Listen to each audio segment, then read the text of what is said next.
Welcome back to All About America's Team, brought to you by Delahanty Media. And we are a quarter of the way through the NFL season and got a lot to dive into today. My name's Ray Nickens, joined with, as always. Owen DeChico. And the Cowboys are shocking to most, shocking to not shocking to a very few. 3-1 on the season. And this episode, we're just going to dive into both the Washington Commanders matchup last weekend, as well as go into the LA Rams matchup on Sunday at 3:25 Central Time. So we'll get right into that in a couple of minutes. But first, as always, Owen, do you have any breaking news or just weekly news for anybody? So, Dallas, the linebacker that they picked out of LSU, who both Ray and I have talked about a good amount over the offseason. To bring you back, Ray said that he'd be very surprised if he played, and I was like, well, who really knows what happened when he's going to be able to play? But his 21-day practice window was opened, and basically, for anyone that does not know, that means that from today, or I guess today, 21 days. So tomorrow, so as of right now, he'll have 20 days plus today to be activated to the 53-man roster. And also James Washington, who Dallas signed from Pittsburgh. His 21 days will not start today, but it will start soon. And Dak will be practicing on the sideline. His grip strength is not 100% there, and I think that it is good that Dallas is not rushing him back.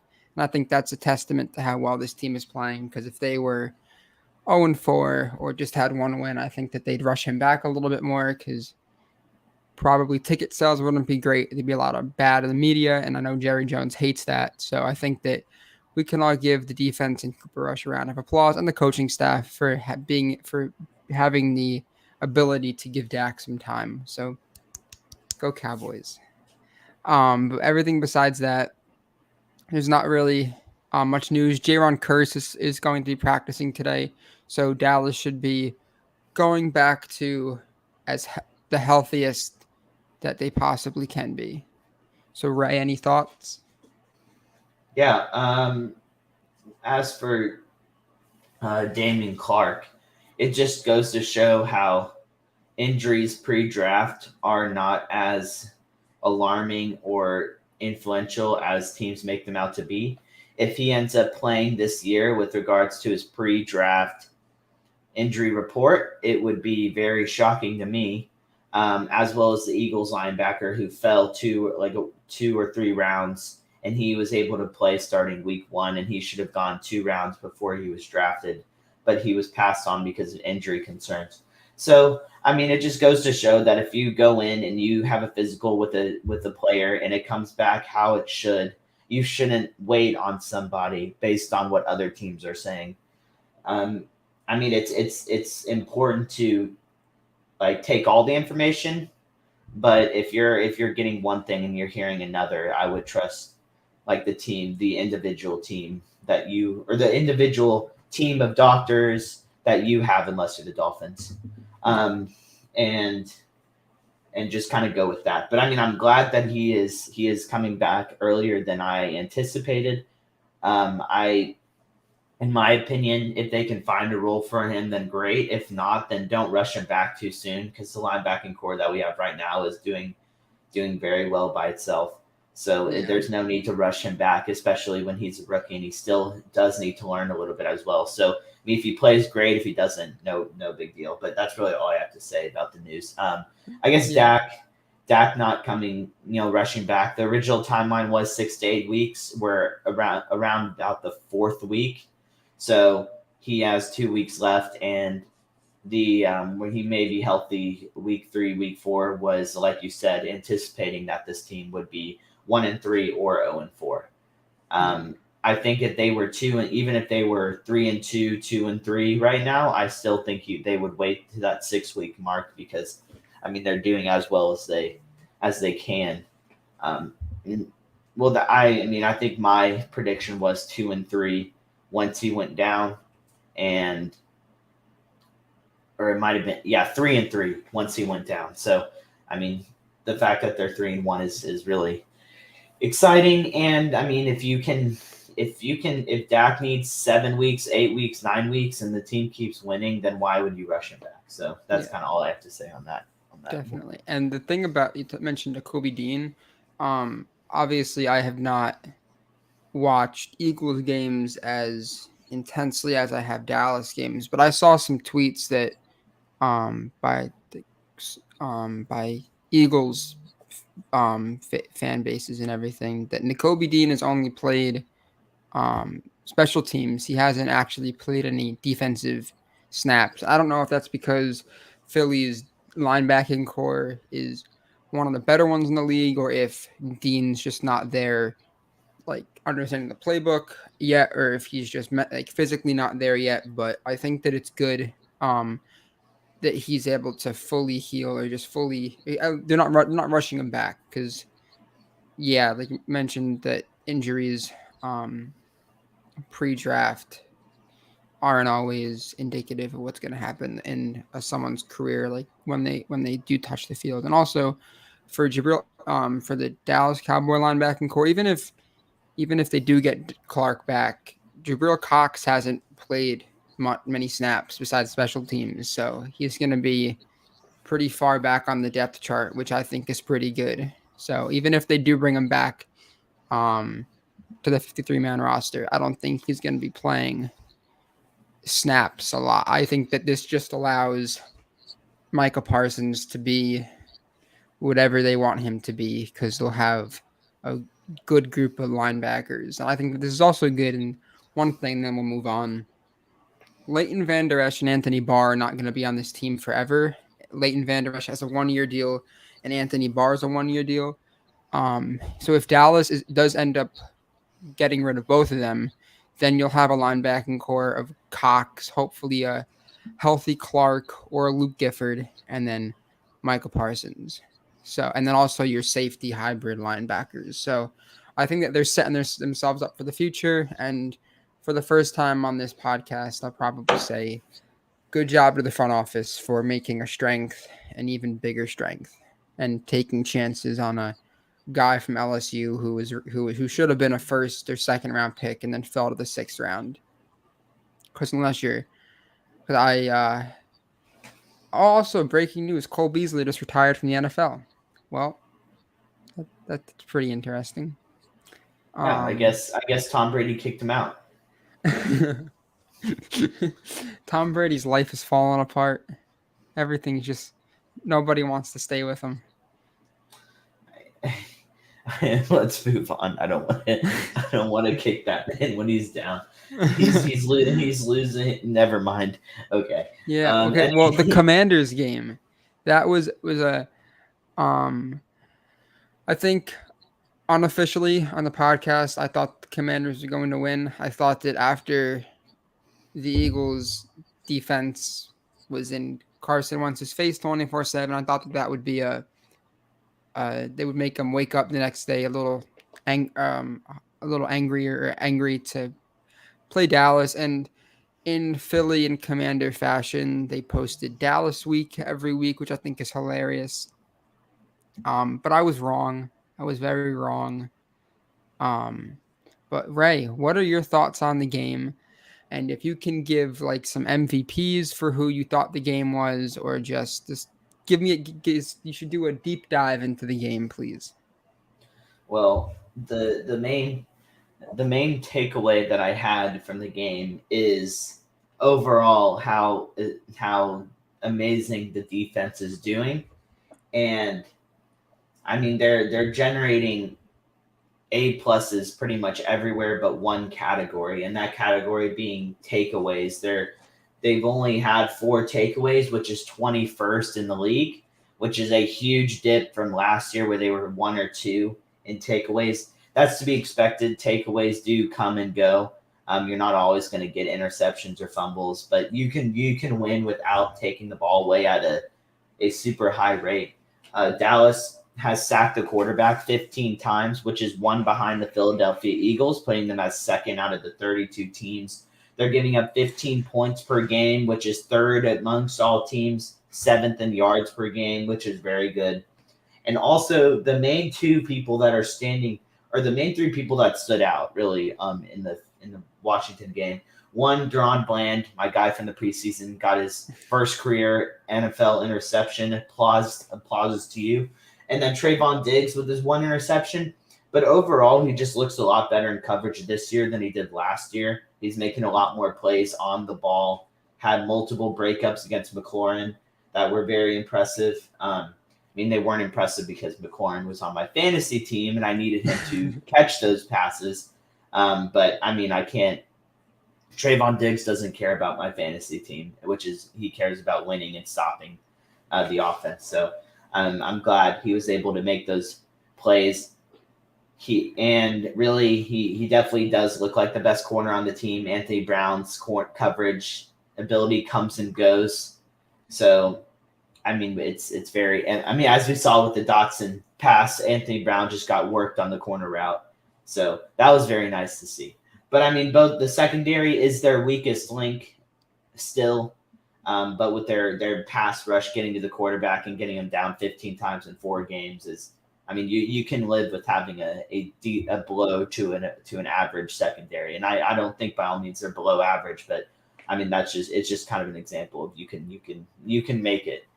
But yeah, I mean, the defense is playing very well. Carson Wentz did not look comfortable at all. The one thing that is alarming is the rushing or the rush D. The Cowboys, they've given up 138 yards per game, which is 27th in the league right now. So that's very alarming. They've had issues stopping the run for the last 4 or 5 years now.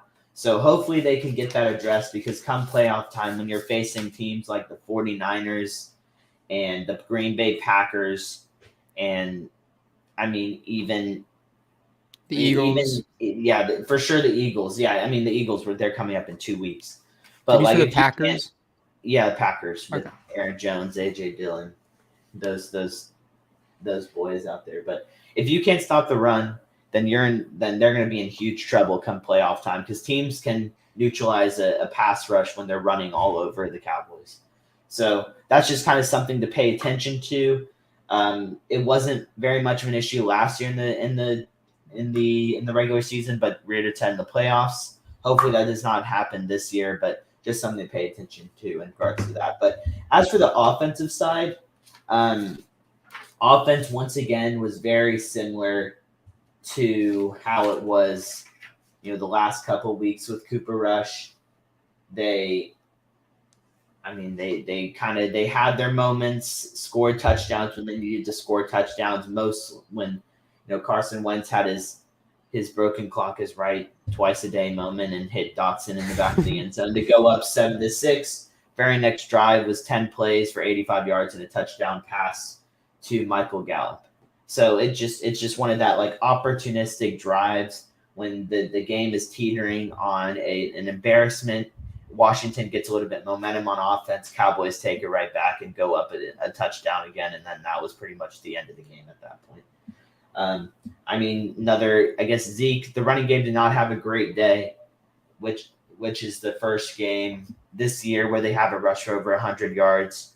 And sure enough, sorry, did you hear that? You're a busy man. Did you hear? Sorry.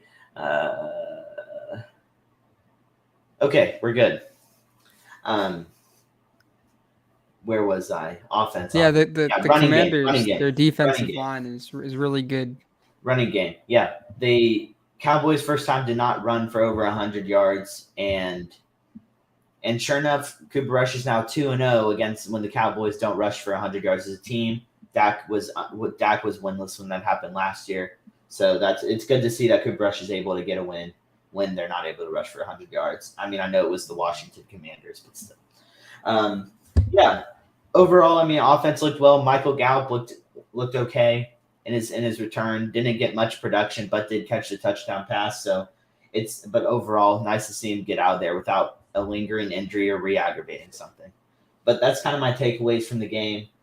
Any thoughts or any takeaways that you have that are similar or different than what I kind of mentioned? So I differ with your opinion on Michael Gallup. I think that he was a really big reason why Dallas um was able to be so productive. He had two plays that were called for pass interference, which are not going to show up on the stat book, but they were very productive in field position for Dallas. And then the touchdown that he caught, if you saw the route, that was not the route that he was supposed to be running. But then it did. But then when he saw Cooper Rush was running to the right, Michael Gallup ran to the right and was able to catch it. And yeah, I didn't see that. I didn't realize that when I was watching, but I was watching sound from the sideline, which I think something that Dallas does is really cool. They put hot mics by every player and they catch everything, and they were talking about that, which is pretty cool. And then your comment about Dallas's secondary, I think yeah, their cornerbacks are, but I think their safeties. Donovan Wilson has been the second best graded safety in the NFL. And I think that his only poor tackling performance was against the Giants. So I think Donovan Wilson's looked great. And I think that this is what a lot of people were looking for when we saw Donovan Wilson kind of break out 2 years ago.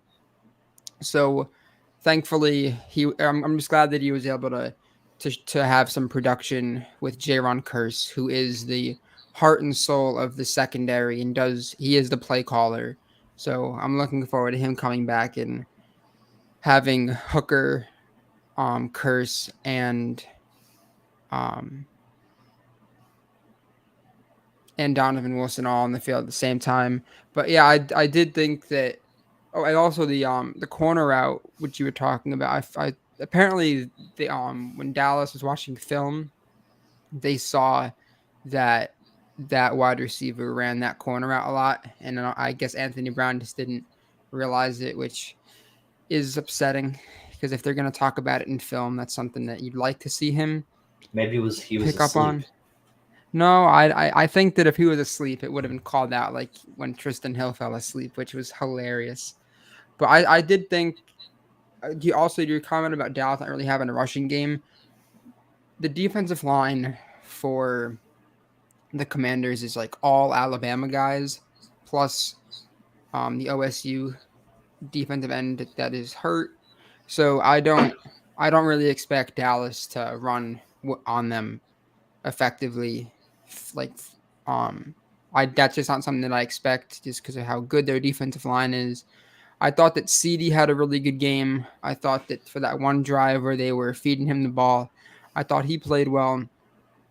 Um, I thought Tyler Smith played well again, showing that he did have a few penalties, but I thought that overall in pass protection, he looked really good, and I am pleasantly surprised with how he's been playing so far. I had a much more positive outlook on him than Ray did. So I guess for like the first time in all of my takes, I guess as of right now, I'll take that one as a positive for Owen. But I thought that he looked really good. Jason Peters again. I remember he had one bad play and he owned up for it. And then Tyler Smith had one bad play besides the holding penalties.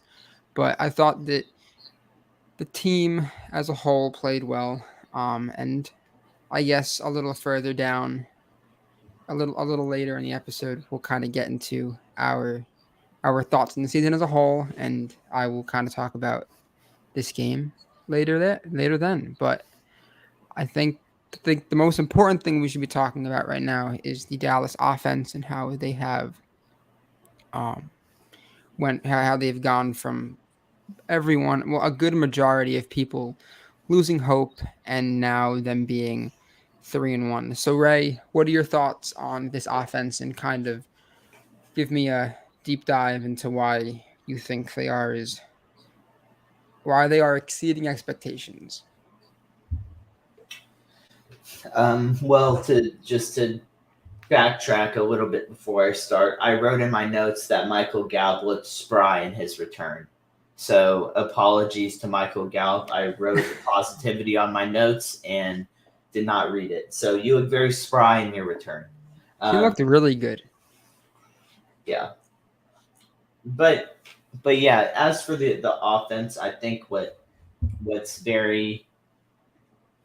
what's different to me, Owen will probably disagree, but what's different to me about this current offense and how they played is that, well, for one, they're not going 3 and out a lot, which was a consistent theme the last couple of years, where the Cowboys would have a lot of 3 and outs or 4 and outs.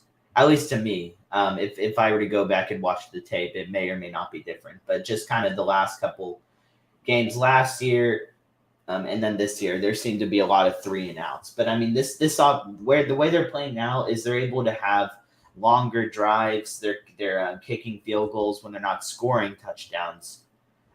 Like they're getting, especially this game, they got on the board a lot. They just didn't score touchdowns every single time. Which, I mean, of course, you would like to score a touchdown every time you touch the ball, but sometimes the defense is going to get a stop, and you're going to have to kick a field goal. So they were able to do that. But what's very impressive to me is the fact that every time an opponent has scored a touchdown or taken the lead or tied the game or put pressure on the Cowboys offense to respond, they've responded every single time with points of their own, whether it be touchdowns or the game-winning field goal against Cincinnati, which I think is a testament to Cooper Rush as the backup quarterback. You don't expect the backup quarterback to be able to answer like a starter would, like you would expect a starter to answer to those drives of the opposing team. But I mean, against the Giants, when the Saquon got loose for that touchdown and they went up by 7 points, and it seemed like the crowd got into it. Meadowlands was roaring louder than it's roared in a long time versus the Cowboys, and Cooper Rush was able to silence the crowd with 17 straight unanswered points.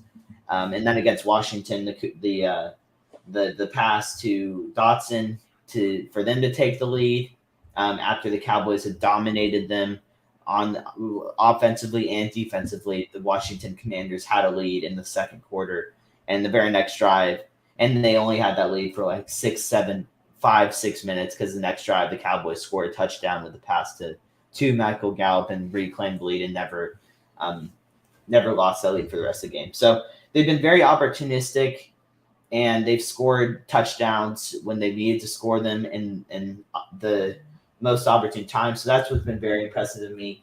Also, the fact that they've been able to win in different ways. I think they relied. I mean, it doesn't show in the stat sheet because Cooper Rush did not throw for 400 or 500, but they really relied on their passing game and their receiving core this game, whereas the last couple of games they relied on their running success. So it shows that they've been able to have success in different ways. And when you're able to do that, it's a lot harder for defenses to plan to stop you if you're putting on tape that you're able to win in multiple ways. So they've been looked really good. My team offensive MVP is Cooper Rush. It was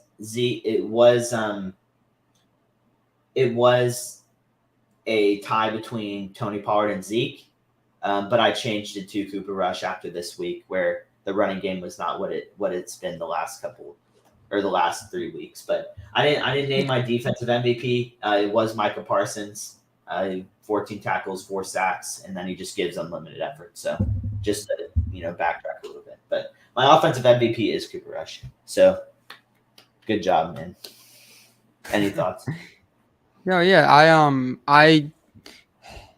I think that for offensive MVP, I think that it would either be a tie between Rush and the offensive line. I think the offensive line has exceeded expectations in both the pass protection and in the run game. And then defensive, obviously this defense is going to go as Parsons goes, but if I have to name someone not named Micah Parsons, I think I'll split it between one by all A. means, you don't have to not pick Micah Parsons as your defensive MVP, because I did.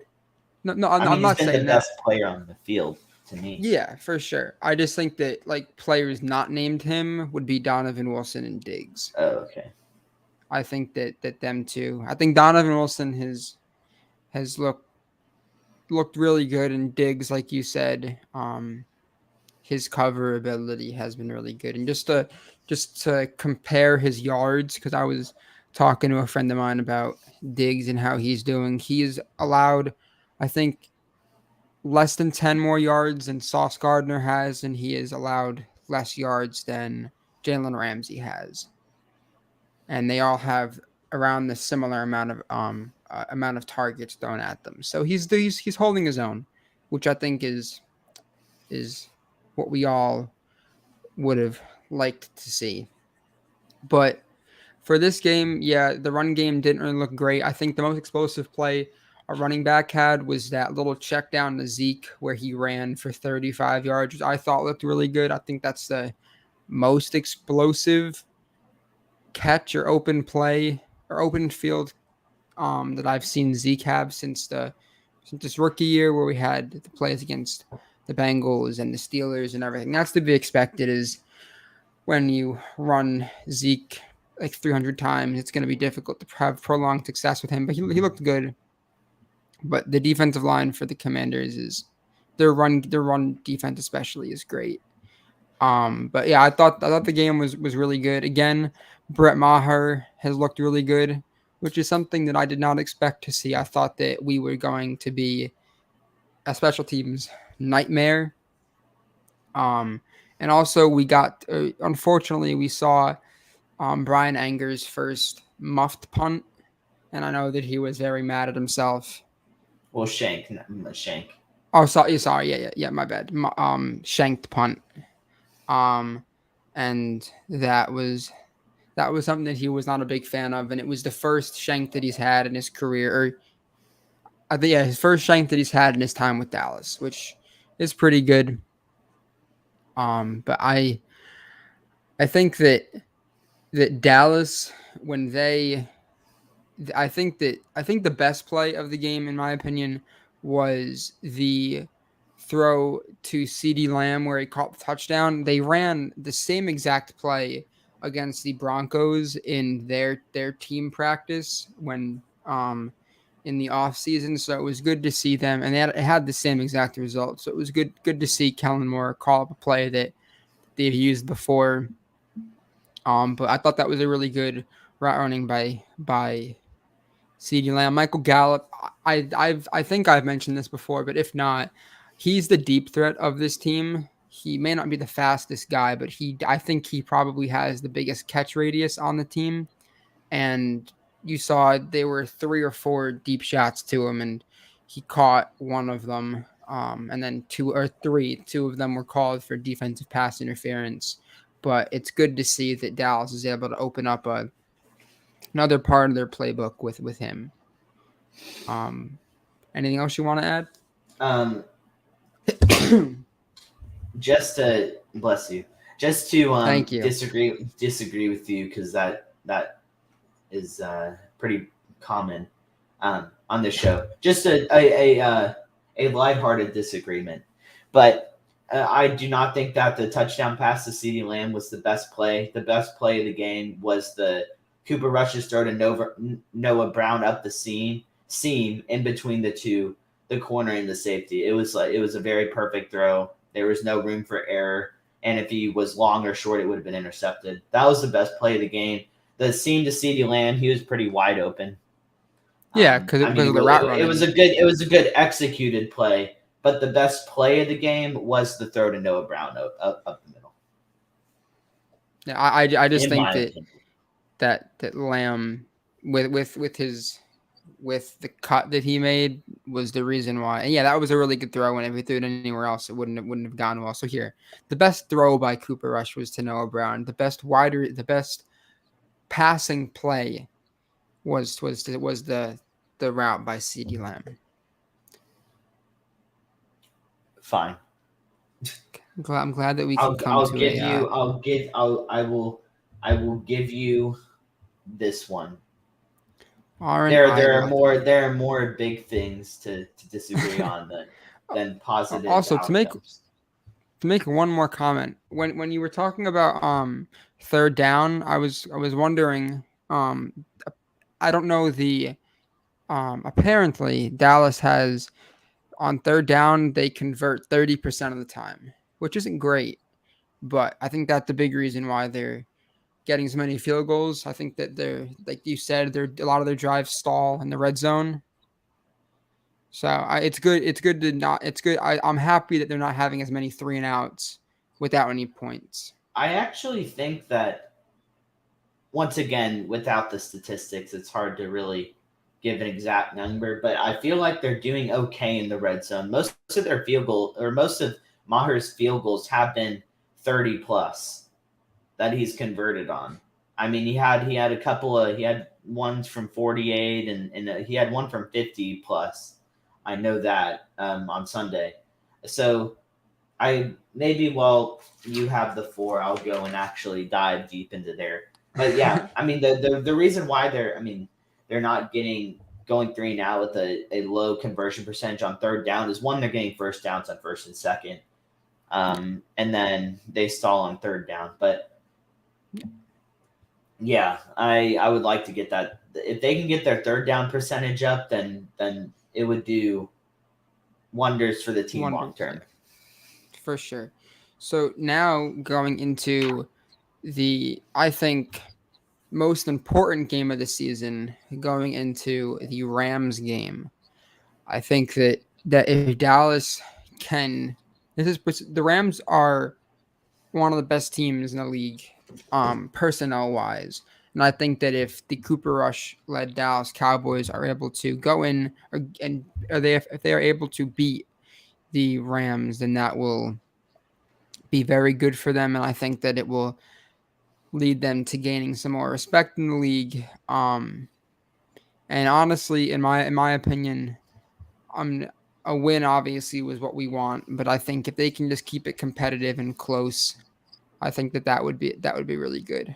But on the Rams, just to give some stats while Ray is pulling up the third down conversion, the most big time plays through the first 4 weeks of the season. Now, a rushing big yard play is 10 yards plus, and a receiving big play is 20 yards plus. The Rams are dead last in the league with 16. They have 20 passing and 7 rushing, and Dallas is 6th. They have 8 rushing and 11 passing for a total of 19. So I think that the Rams, they're not really going to, as of if history repeats itself, they're not really going to big play the Dallas defense, which I think is a good thing. Another thing I believe is that Matthew Stafford has gotten sacked. Yeah, he's gotten sacked 16 times through the first 4 games of the season, and Dallas, like Ray mentioned, has 15 sacks, I believe he said. So that is a recipe for success in Dallas's favor. I don't think that the Rams' offensive line is as good as it was last year. You obviously lose Andrew Whitworth to retirement, which is never good. But I think that with Allen Robinson, he's kind of been a no-show and that's, I don't know if that's for whatever reason, he hasn't really been as prevalent in the offense as I thought he would be. So if Dan Quinn and the Dallas Cowboys defense can find a way to stop Cooper Kupp, then I think that they should be in a pretty good boat. But Ray, what are your? I know you've had this game on your calendar for quite some time. I know that in the off season you had it as a loss. I don't know if your feelings have changed on it at all. But I have no idea who I think is going to win. I think that I will make that decision as we go on. So you have to try your best to try to pursue me into going one way or the other.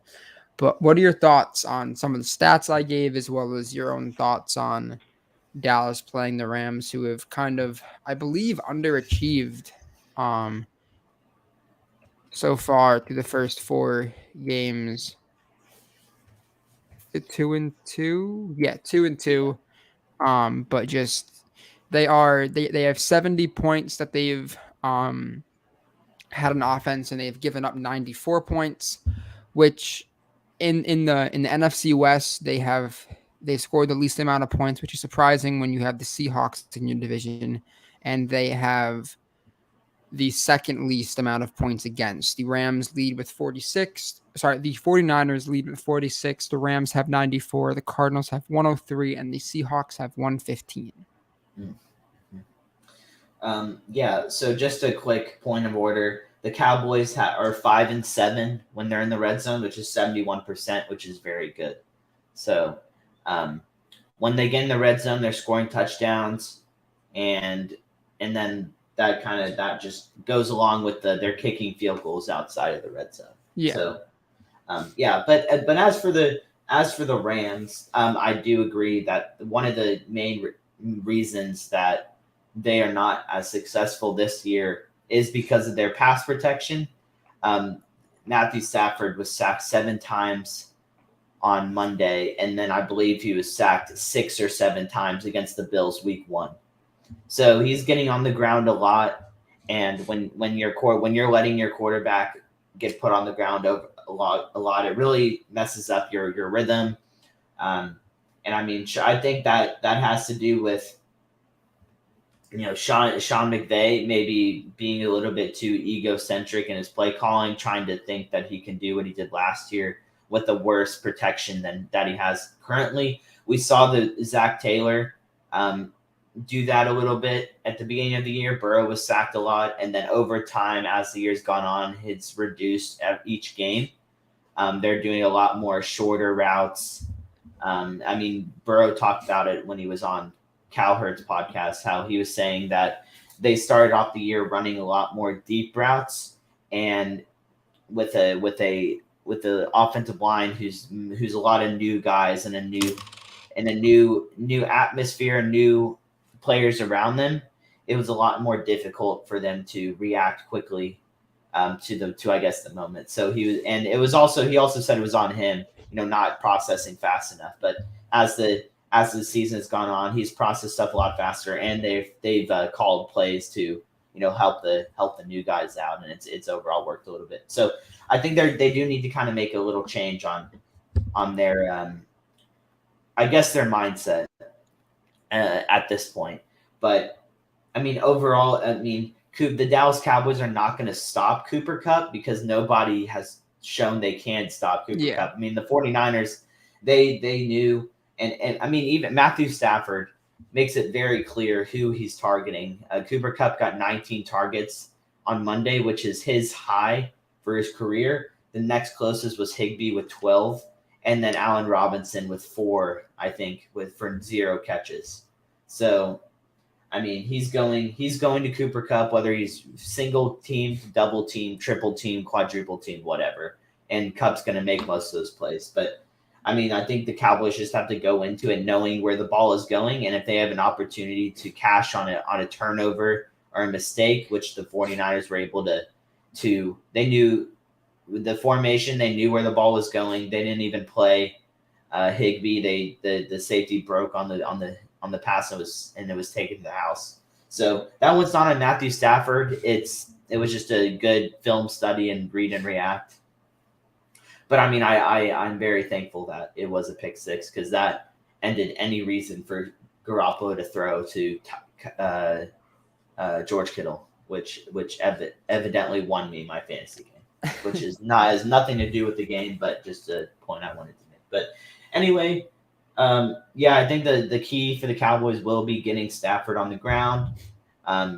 Getting to the quarterback will help them out this game. If Stafford has all day, then all bets are off. The Rams are going to score a lot of points. But if we can get to him quickly, that will stop them, or that will limit their flow of the offense, and there'll be a lot more chances to get turnovers. But I guess another important thing to me is the Rams run game is one of the worst in the league right now, and our defense is one of the worst against the run. So that's a big matchup for me, is how our front seven plays against their running attack. If the Rams are able to generate any success on the ground, And if we're able to stop that, because we can make them pass one dimensional, it'll be very helpful if the Cowboys are going to win. But that's kind of my thoughts on what you said. Some key matchups I have for the game, other than that running attack, is CeeDee Lamb and Jalen Ramsey. Jalen Ramsey travels. Is going to travel with most likely CeeDee Lamb. So we'll see how that matchup is one-on-one, whether or not it doesn't really matter if it's Dak or Cooper Rush. If CeeDee Lamb can win against Jalen Ramsey, that will be huge for the Cowboys' offensive success. And then just for the defense, once again, Cooper Kupp versus the secondary, because we don't really know who's going to be lined up on one-on-one with Cooper Kupp or if they're going to double him or not. But Kupp has 50-plus targets through 4 games, which is the highest of any receiver, and he's on pace to get over close to 200 targets at this point, which would be absurd. So just how we go against that, and then Aaron Donald and versus our interior offensive line, because Aaron Donald's going to wreak havoc whoever he's playing. So we'll probably have to use a lot more doubles or even triples on Aaron Donald. That 7-8 blocking that we had against the Giants, I'm sure we'll see that formation or a lot of those formations again versus the Rams. Didn't see that as much against Washington, but I'm sure that will come back up against the Rams if Kellen Moore wakes up on the right side of that day. But yeah, so that's about all I have for the Rams game. And when it comes to matchups and keys to victory, I'll just kind of repeat the keys to victory because it's been a while. 1, get to Stafford, get him on the ground, make him feel pressure. 2, stop the run, and then 3, when you're in the red zone, score 7. Because even with the Rams being limited, they're still a dangerous offense, and they're going to score touchdowns. They're not going to stay out of the end zone. So Cowboys have been winning a lot of games with low scoring. I do think that this game will once again be around that 22 to 28 points, the winner, which is semi-low. But it would be very interesting to see if the Cowboys if this game gets into a shootout, how the offense will respond, because Cooper Rush has not been in a shootout, which I'm not going to hold it against him or hype him up for not being a shootout, but it would be very interesting to see how the Cooper Rush-led offense responds to a shootout, because they haven't had that opportunity to play in a shootout, which I do not want a shootout. That would be very stressful. But if they are to get in a shootout with the Los Angeles Rams, and I'm very intrigued to see what would happen. Yeah. So going based off of the shootout, both of these teams are averaging 17 points. So I don't know. So a shootout may be like a 20-17 game if we're talking shootouts. Tongue in cheek, of course. But just going through like yards per game with both of these teams, on defense allowed per game, the Rams give up 340 yards per game, and Dallas gives up 308. So advantage Dallas. If Dallas, I think that running the ball up the middle may be difficult just because of Aaron Donald, but if they're able to run to either Terrence Steele or Tyler Smith, they're going to be a little more successful. The key to the game, I think, is just keeping Rush protected. If Donald is intimidating for anyone to have to go up against. So if Donald is constantly in Rush's face and it's going to be a long game, I think also the wide receiver is making the most of their matchups, because if CeeDee Lamb is going to be guarded by Ramsey the whole game, then it's going to have to be up to Noah Brown and Michael Gallup to step up and really dominate the game. I also like to see the rushing game rebound from last week.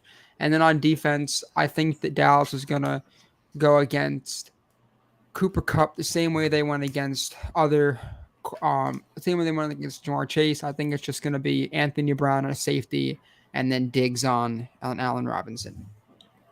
That is personally what I think it is going to be. But yeah, I think you kind of said everything about what I wanted to say. So who do you have winning the game?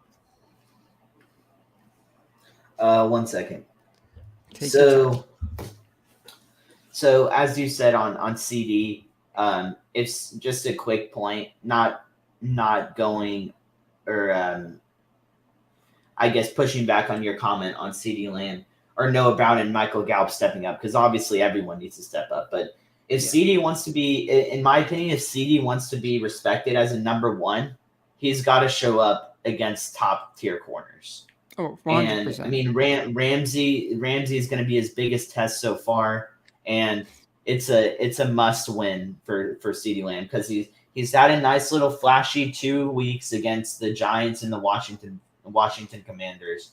That's all well and dandy, but you make your money against the top guys, and Ramsey is a big dog. The guys on Washington and the Giants are little dogs. So if CD wants to be a big dog, he's got to beat Ramsey, or not beat Ramsey, but be able to produce against Jalen Ramsey, because you're not. He also wants a nice payday. It's very uncommon for Ramsey to get just absolutely torched like he did against Buffalo. Jamar Chase. Jamar Chase. Or Jamar. Well, that did not go into a touchdown, and he just ran by him and did not get the ball. But Stephon Diggs actually lit up Ramsey on the stat sheet, whereas Jamar Chase had a play where he was open but did not get any actual stats. This is not a game of shoulda, coulda, woulda. It's a game of what happened. So Jamar Chase. That's my favorite game to play. Jamar Chase will not be included in this portion of the video, but all things aside, CeeDee Lamb, this is your game to prove yourself. If you do not, no worries. You're amongst a lot of people. If you do, congratulations to you.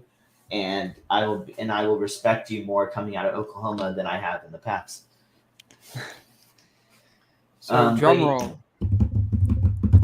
Yes, you asked me who I thought was going to win. Yeah, that was your question. Yes, it was my question. So I am here. Here's my mindset. If the Cowboys, it would be very interesting to see what the front office would do if the Cowboys were able to beat the Rams with their backup.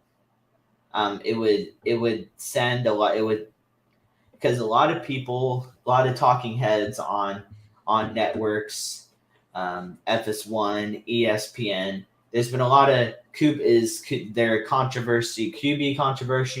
controversy in Dallas. Is it Cooper Rush or is it Dak Prescott? Should Dak Prescott not come back if Cooper Rush is doing well? What should the Cowboys do? Blah, blah, blah.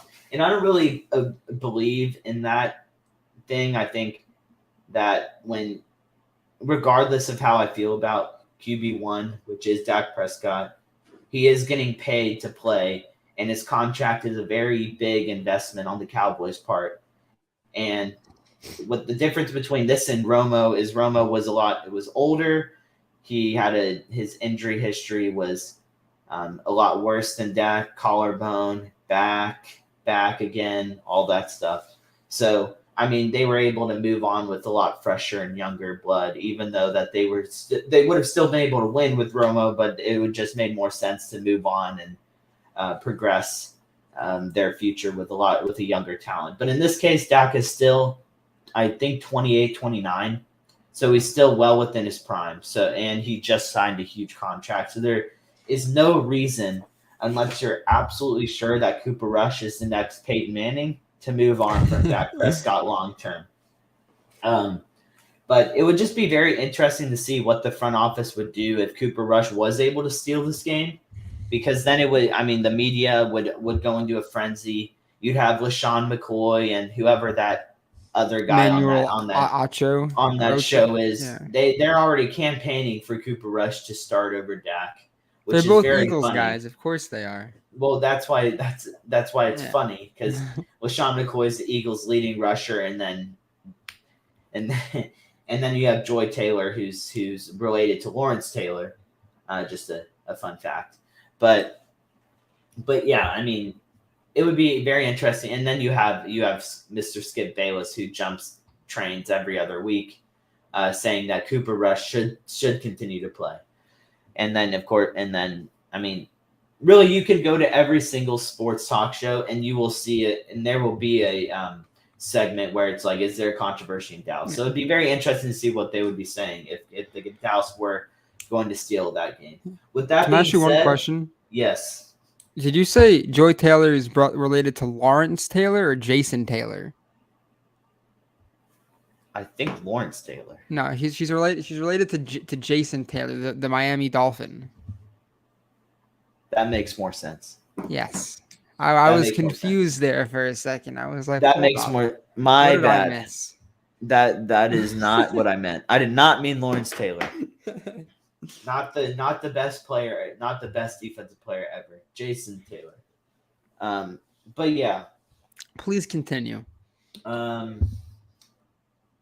Yeah. With that being said, I think that I picked the Cowboys to lose preseason because when I looked at the schedule, it was the reigning defending Super Bowl champions who I thought were superior on offense, superior on defense, and superior with coaching. I still think they're superior with coaching. And their defense has what's changing my mind, and I am going to take Dallas. Breaking news: I think the Cowboys are going to win. Oh, what changed my mind is I think the Los Angeles Rams pass rush is not as formidable as we expected it to be. And if the Cowboys if the Cowboys are able to, I think the Cowboys will be able to protect Cooper Rush enough for where he was able to process what's going on down the field. The secondary of the Los Angeles Rams is really Ramsey and then everyone else. So if he doesn't want to throw at Ramsey, all power to him. Throw it to the other guys because the other guys are not very good. So I think that since the Cowboys defense is just on another level than a lot of other defenses, I think they're going to make it very hard for the Rams to score 25, 30 points. And this game is going to turn into a game that's really Cooper Rush's bread and butter, which is don't turn the ball over. Make plays when you need to make plays like he's done the last 4 starts that he's had and steal a win. So I'm going to take the Cowboys 26-20 with a late touchdown pass to go up by 6 I'm going to say Noah Brown. Interesting. For your hot take, do you think that Jalen Ramsey or CeeDee Lamb will win the matchup? I honestly think that Ramsey, after looking like a complete bum whiffing on Deebo Samuel, is going to have a lot better game. I'm going to say that CeeDee Lamb is not completely shut out like Amari Cooper was consistently shut out by top guys, but he's not going to get 100 yards on Ramsey. And he might not even get a touchdown. I think maybe like 50, 60 yards is a little bit more in the ballpark of what he'll do. Okay. I also think Dallas is going to win this game. Just think that Dallas is. I'm going on the record here, so there's no room for controversy. I think Dallas will win this game. I don't know. I think it's going. I'll say 23-20. I think Dallas is going to win with the field goal at some point in time so that Cooper Rush can add another game-winning drive to his repertoire. But I think that given the Rams' lack of pass protection, Matthew Stafford is not this mobile quarterback. Well, he's not as mobile as Carson Wentz or Daniel Jones are, so you're not going to see him break off for multiple quarterback scrambles. And if he does, I will come back on here and say I was wrong. But I just do not think that's his game. So if Micah and Dorrance Armstrong, Noah Gallimore, Quentin Bohanna, and everyone else can just have a good game, I think they'll be all right. And it will also make it so that the cornerbacks have less time to focus on the wide receivers. So I do have Dallas winning this game. And yeah, Cooper Rush definitely. If he has some if he has some errant throws, I think that Jalen Ramsey will have him. I have more faith in him to be able to come down with them and hopefully them not commit any penalties. So if he can have a clean game, then I think they'll be okay, especially because Matthew Stafford is either 1 or 2 in interceptions. So granted, not all of them are on him, like the screen pass, but I think that it could be good. A recipe for disaster for Matthew Stafford. Yeah, I mean, when you're getting pressured as much as he's getting pressured, the turnovers are going to come. And I mean, Matthew Stafford is still a very excellent quarterback. If the Rams are able to protect him, all bets are off for me. The Rams are going to win by a touchdown or more. But I mean, I just don't think that that's going to happen. But I mean, we're running very close to time. 12:30 is 17 minutes away, so we could. The last segment we were planning on doing. Do you want to push it back, or do you? I just want to make one point, and then you can make a rebuttal. Just to my 1 point, and then we can move on. Okay. Just 1 point. Okay. And then you can either give a point or you can give rebuttal. This whole thought process that Cooper Rush is just, the way that he's performing is just miles and miles above Dak. If you look at his completion percentage, Cooper Rush is 27th in the league with 60.8%. If Dak has never averaged his lowest besides this year, his lowest was 62.9 in 2017, and we all know how that year went. And also, Cooper Rush is averaging 250 yards per game. I remember several times in Dak's career where I'd be talking to a few people, and regardless of a win or loss, Dak would have like 250 yards. And I think that people be like, oh, he needs to throw like for more, like 300 is kind of more closer to 300. So yeah, he's playing well, but I think that they can win with Rush, but I do not think that he would. Obviously, we have to get there first, but I don't think that the way that he is playing would be able to work in the playoffs.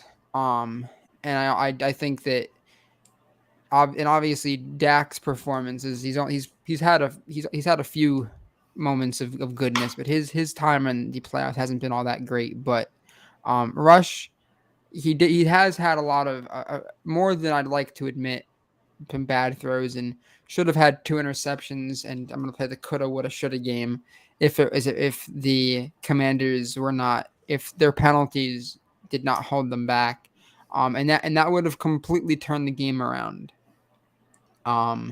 So I think that his arm strength is nowhere near Dax's. I forget the play, and you're lucky enough, so you have NFL Plus premium plus, whatever it's called, so you'll be able to go back. But there was one play up the seam where Rush threw it. I don't know if he wasn't expecting him to be that deep, but it was lucky. It was a big underthrow, and it was lucky enough to be batted down. But given our time constraint, that is all I would say. And so you can either rebuttal or give your, you know what you should do? You can just give your own point if you want, and then we can, the suspense, just go into next episode with our rebuttals, if that's what you want to do. Well, I'm going to rebuttal now because I can quickly do it. In regards to his arm strength is not Patrick Mahomes or Josh Allen's arm strength, but it's very much good enough to be an NFL quarterback. The throw that was intercepted, that was negated by a penalty, if he had stepped up and made the throw, it would have been a touchdown. But since he was throwing it off his back foot, it ballooned up in the air and was short. I don't recall the throw that was batted down. I would have to go back and look, but there were 2 or 3. There was a throw to Noah Brown on the sideline on a go route that the corner just made an unbelievable play to knock it down, because if he was unable to do that, it would have hit Noah Brown right in stride, 45, 50 yards down the field, and he would have walked in for the touchdown. So I do not think his arm strength is elite, like the tier 1 guys. But I mean, I don't think it's below average. Like, I mean, I defend Tua, but Tua definitely has below average arm strength.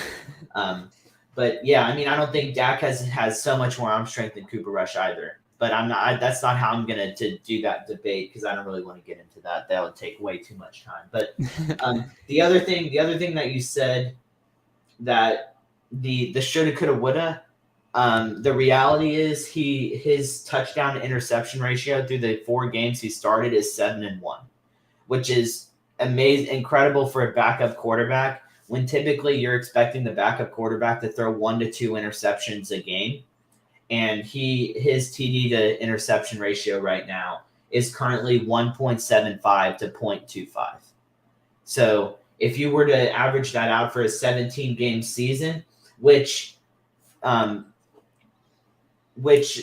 enough I did for the purpose of this video, you would have look at us. 30 touchdowns and 5 interceptions that I'll round up to 8 because I don't think he would finish the year with 5 interceptions if you were to play 17 games. But you're looking at a 30 touchdown, 5 interception game. As for your rebuttal for the 250 yards, me personally, if I have done that with you, it was not intentional because I did watch a lot of Romo games. And back then, the expectation for a quarterback was to throw from like around 2. There weren't as many 400, 500-yard games even 5 years ago. The average was around 275, 290. And I mean, there were plenty of games where top-tier QBs, Brady, Rivers, Manning, Breeze, like had 260, 270, 280. But I mean, like right now, Cooper Rush, once again, lucky me, I went back and ran the numbers. 250 yards a game, or 998 yards as a passer, first 4 games starting, 250 yards a game. If you were to continue that on for a 17-game season, that would be 4,250 yards. So if you put that together, you're looking at a 4,250-yard season with 30 touchdowns and, like I said, round up 8, 9 interceptions, which by no means am I saying that he would do that, but just if you're going to average that out, that is winning football.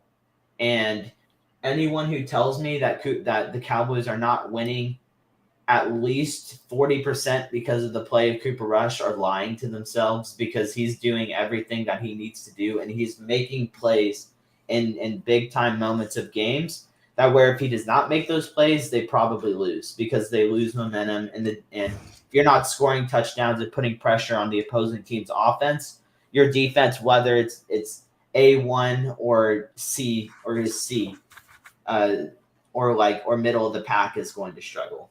So by all means, like I said earlier, I don't think that the Cowboys should move on from Dak Prescott with Cooper Rush because of the financial situation that they are in. But if the Cowboys are faced with the situation where they are, let's say, 8-1, and Dak's coming back, and Dak has a chance to come back after the bye week, I think you should think very hard on whether or not you should insert him this year. Because I think if Cooper Rush gets to that point, he has earned the ability to play until he proves that, until they think that he can no longer keep it up. Yeah, until he shows that his play is wavering or they need a change. Because I mean, what as much as I laugh at the Eagles players campaigning for Cooper Rush to play over Dak, the main point that they've made that stuck with me is the locker room point that they've been in. They talked a little bit about the Michael Vick and the Nick Foles situation, where Nick Foles came in and produced. And all of them, I mean, you hear from out of Dallas where Dak is loved in the locker room. He's respected. Everyone rides him to they'll ride him to the promised land, win or lose. And that seems like the same thing with Michael Vick. And even those guys were saying that they understood, regardless of their feelings of Dak Prescott, that Nick Foles was doing something special and they were winning, and he was producing winning football, and they were and they were eventually like, okay, we got to ride with Nick Foles. So I think that the locker room, if they continue to have success, Cooper Rush continues to not turn the ball over, he continues to produce in winning time, I think that he will do well enough to prove that they should ride him until they can't ride him anymore. So question, hot take, and then if you have anything to say forward, then you can say it. If not, we can wrap it up. So Cooper Rush at his height, or Dak at his height. I don't know, whatever season in your mind Dak played his best in. Would you prefer Dak at his best or Cooper Rush at his best? And only their play. Do not worry about the defense or the wide receivers or anything else other than just their two performances. Can I push that question to next week after this game? Of course you can. Because I would say Dak, because obviously Dak's had the 500-yard game, the 400-yard game, the 300-yard games. But I mean, a lot of those came in, like we've talked about a lot on this show, garbage time, come from behind. I want to see the consistency. I would rather have Cooper Rush's consistency than Dak's roller coaster, which there is a, whether you like Dak or not, there is a roller coaster with his play a lot of times. So as for consistency, I'd rather have Cooper Rush. Based on talent, Dak Prescott, but I want to see what Cooper Rush and the offense do if they're put in a situation where they have to score more than 20 points, which I think they'll have to do that this week. So if they are put to that situation and they're able to win and produce on offense, then it would do a lot for his stock. That's all I'll say. All right. Well, this leads for a pretty star-studded episode. We're going to have next week, we're going to have the Rams game as well as this conversation to continue. But thank you everyone for listening. I know that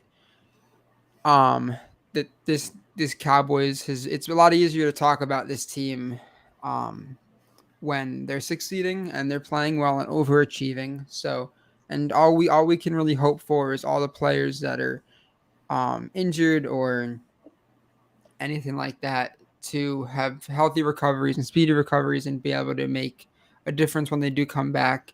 But make sure to follow the Twitter at America's Team, capital P, capital C. I know Ray has been a little dormant on the Twitter, but I think that for the Rams game, I will guarantee that I will be active for the Rams game. Yeah, you better be. I miss it because I know that you are a much better live tweeter than I am, so I delegate that to you. So, yeah. But really quickly, one more point that I forgot to mention before we wrap up. I do want to give Cooper Rush huge props because he is now holds the record for the most for the longest undefeated start as the Cowboys starting quarterback, which is very impressive. Roger Staubach was recently the record holder with a 3-0 start. Cooper Rush now holds the record at 4-0, and let's go Cooper Gold Rush, my new nickname for him. Let's get to 5-0. The 4 is yours. Take it away. Wrap us up. Yeah, but thank you everyone for listening. And we will most likely record Monday or Tuesday. This is Baylor's midterm weekend, and that was as interesting as ever. So it was a little more difficult to be able to find time for both of us to record. So that's why last week or so has been a little shaky. But hopefully next week will be better and it'll be more consistent uploads, which I know Ray loves. He gets to talk more about how I'm wrong, which I know that he just wakes up and cannot wait to do. But thank you everyone for listening. As much as it appears that way, it's not the case. I just love talking about the Cowboys. Yeah, and seeing Owen's spry face every on the recording. I feel the same way about you. Anything you want to say before we close out? If the Cowboys do improve my record to 4-1, the background choice will be everyone's favorite of the season so far. That's all I got. Go Cowboys from me. Interesting. Go Cowboys. Enjoy the rest of your week, y'all. Peace.